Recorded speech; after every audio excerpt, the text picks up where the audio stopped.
Okay, so let me just say this, guys. Everybody, a HELOC, home equity line of credit, right? So you have your first mortgage, and it's fairly easy or easier to get a home equity line of credit on your property if you have equity in it.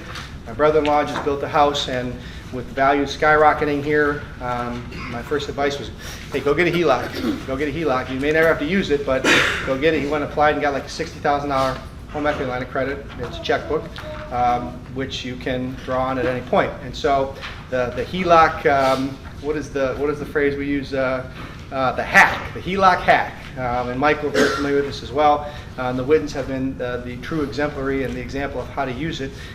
You can take the HELOC, you put 20% down, you have your numbers that you run, and through the cash flow and through your own income, you pay the HELOC back. Once it gets replenished, you can go do it again. And so what I'd like the Wittens to do, if they could take us home, we got about 20 minutes here, is to kind of share how they've done it with some application, and I want you guys to ask questions, but it's a real creative, very simple, effective way to utilize the equity in your home, assuming you have some, to increase your investment portfolio. So without further ado, it's the Wittens again. Welcome. So a HELOC is just that. It's a home equity line of credit. I think of it as a giant fat credit card with a big balance on it. The nice thing about HELOCs is banks will accept that as a form of down payment. You can't use credit cards. There's a lot of things you can't use. If it's unsecured debt, you can't use it for down payments on houses. But since your HELOC is a secured debt, because you got to put up your house for collateral for it, they'll accept it as a down payment. So that opened up the whole door of just being able to use that HELOC to go out and buy properties. Like I said yesterday, I've got my PhD from YouTube on doing HELOCs. It's pretty straightforward. You call up your bank, you apply for a HELOC. Most of them will give you the opportunity to, in our case, we used a credit union.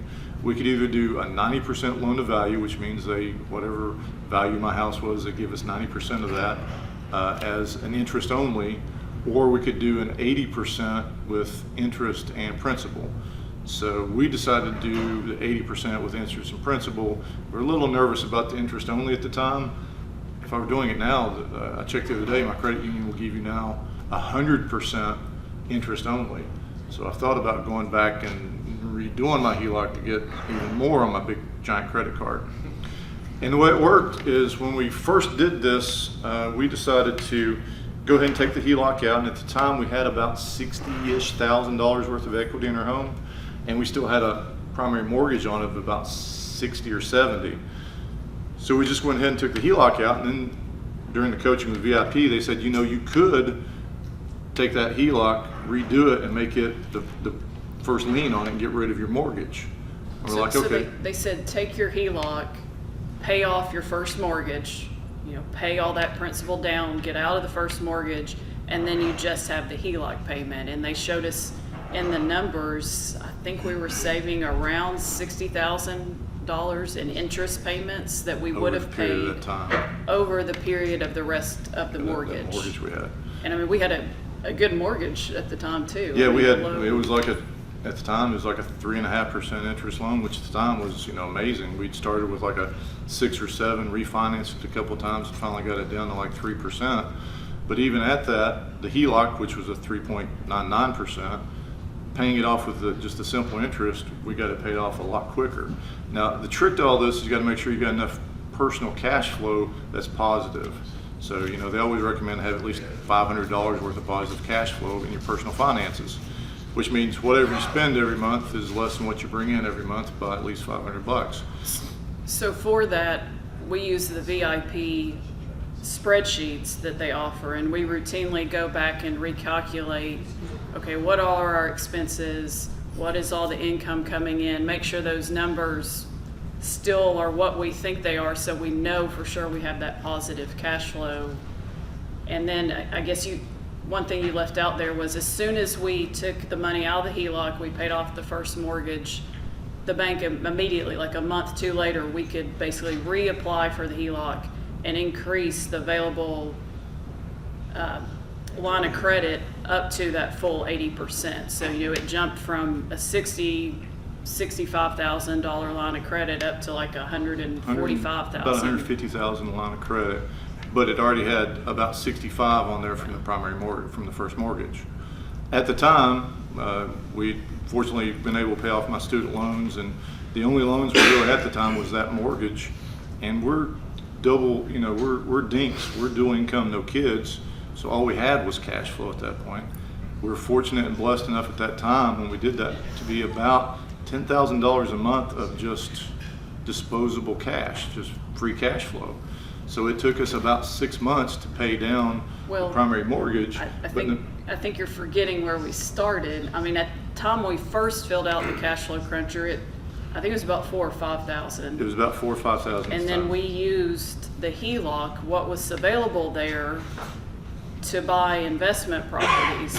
And granted, it was brute force. We are using a line of credit, but we were using that to then buy, some of these 12 units over a pretty quick time period. So our cash flow would increase. Yeah, our first year getting into this has quickly. been our best year in terms of acquiring properties because we had this huge sum of cash. As it turns out, when you've got a huge credit card, you can do a lot quickly.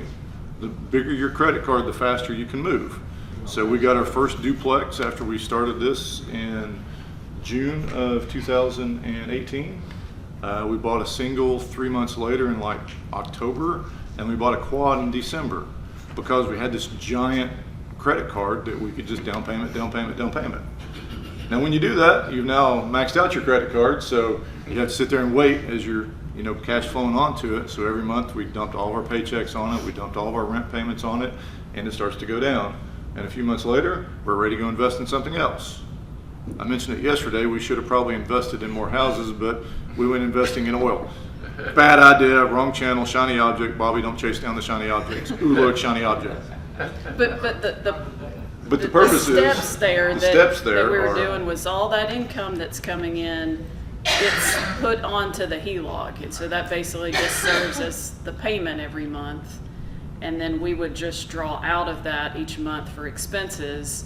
But you gotta know that you got that positive cash flow. So, it may be a balance of $65,000 that first month, and at the end of the month it went down to 60, and the end of the next month it went down to 55, and as the cash flow grew each month, we're taking larger chunks out of that to just make something available to go purchase next. But you gotta double check your numbers. Yeah, so HELOC changed completely the way we do anything.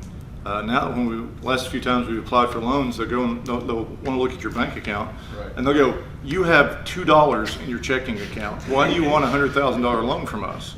And I go, "Look at my HELOC. I live out of my HELOC." And they're like, "Okay, but we really don't like that, but we get it." Okay, so fine, we'll give you the loan. So it's become a little bit harder to get loans because they want to see that you have. If you're borrowing $100,000, they'd like to really see you got $100,000 sitting in your checking account. So they'd be more than willing to loan it to you at that time. But we don't really keep anything in our checking account or savings account because the interest they pay is .00001. We're actually paying them to hold on to our money pretty much. So, But the great thing about the HELOC, the one we have, I think it's prime plus half. Yeah, it's a variable rate, but it's prime plus half. So right now it's 3.99. Okay, 3.99. I don't even keep up. She doesn't care, and we don't care. We don't know. It doesn't matter. It doesn't matter. It's you suddenly out of nowhere just have a lot of cash to go spend, and it spends just like cash. I can transfer it directly from my HELOC into my checking account on my phone anywhere I'm at. So if we, go someplace and we write a check, I got to just remember my checking account has $1 in it. I need to transfer that money over before it bounces. So, but then we set up the bank to say anytime I bounce a check like that, they just go ahead and pull it out of the HELOC anyway. So I never even have to transfer if I didn't want to. I could just keep spending money out of the checking account and they just automatically take it out of the HELOC for me. It is probably time for me to go back and try and apply for a HELOC again because their property value has gone, up a lot. So I might as well go ahead and, take advantage of that and try and increase the HELOC. Because when we had a HELOC that was, half full, we were getting properties every 2-3 months. And so we just need to find ways of getting more cash. And that's what really kind of led us into finding different ways of generating cash, brought us into little PINK, and the whole idea there was generate more cash flow every month so we can pay down that HELOC quicker so we can get to our next properties quicker. And so when the ELPs were hopping, 2020 was a great year for us because I don't know why everybody's supposed to be on lockdown, but we're running all over the countryside showings and stuff. It was the best year we had, and everybody was doing ELPs, and I mean, we were just rocking. So we picked up another 2 or 3 houses in 2020 just because the cash flow from PINK was kicking in to drop that HELOC even lower, and then more rents were coming in. We were able to increase rents a little bit, and it dropped it even faster. Then things slowed down for various reasons. Started out when, you know, I got COVID and they tried to kill me. But anyway, aside from that, I think HELOCs are amazing and great, and everybody should do it. If you never use it, you should go ahead and get one. They cost us, I think, $300 to open one up. And now you've just got this giant credit card. People are always talking about, make sure you got an emergency fund. Well, if I've got a $150,000 credit card sitting there that I can use just like cash, do I really need to have $150,000 sitting in a checking account paying nothing? Because if you don't have anything on the HELOC, it doesn't cost you anything to have. So if you've got any kind of equity in a home, get a home equity line of credit, even if you never want to use it. Now, I would say if you do get one, make sure whatever you buy is a cash flowing asset that pays you money back. Don't go buy vacations. Don't go buy a new car. Don't buy crap, right? Stay away from anything that's not paying you money, right? Now, am I 100% always doing that? Well, maybe not. Can you guys explain a little more in detail on... I doubt it, but I'll try. How you got the Lambo? No. Yeah, it was great. It was the HELOC. No. So you guys paid off your home, how you paid off your home, made it completely free and clear, and then you reapplied and had HELOC. Can you explain that? So when we applied, so we started out with the HELOC. So we had a primary mortgage, 60K or whatever. They gave us another HELOC, so we had both of them at that time. Both of them are about equal. Let's say it was not exactly right, but about 60-60, right? 60 in the primary mortgage, 60 on the HELOC. We went back and applied again, and they just gave us a new HELOC After worth we paid 100. off the mortgage. Nope, we didn't pay off the mortgage yet. Nope. Yeah, we did. Nope. At the time, we got a new HELOC for $140,000. They took the mortgage and paid it with a HELOC Okay. immediately. Well, it was kind of all built into Yeah. one step, but Yeah. yeah. It's kind of one step. So But your house is free and clear now. it's got HELOC. Well, we got the HELOC. I'm HELOC. sorry. Other than the HELOC, yes. The mortgage is paid. The other mortgage. than- There is no yeah, mortgage, We there's have only no the HELOC. amortized debt So on it. that's awesome. So to say it's free and clear, not really, because if we don't pay for the HELOC, they'll still come get the house. So it's, you know, but we don't have an amortized loan on it. Yeah. And technically, we have paid off at least the $60,000 worth of mortgage, but we've been putting stuff on top of it the whole time, so it all kind of just mixes in together, and it's kind of hard to separate out. You know, Yeah. of the balance we still got, is any of that really the original mortgage? Probably not, because we paid that off. Because when by we now. first started doing this, I mean, I wanted to know, like, we're gonna go buy this duplex, we're gonna have an 80% mortgage and, you know, our typical expenses, and then we've got this level of debt on the HELOC. At first, I was calculating, okay, this much of the HELOC is for It's this for house property, X and based on our cash flow, we'll have it paid off in this month, and that means we paid this much, you know, in interest on that debt. You know, I was running all that for the first few properties, and then at one point I'm like, it's not worth doing this because the money was so cheap. You know, as long as we were getting the $200 a door or higher, it just wasn't worth it to even try to track that. Yeah. It all starts just working out in the wash. You know, it's like, you know, you get $1,000 for a Christmas gift from grandma.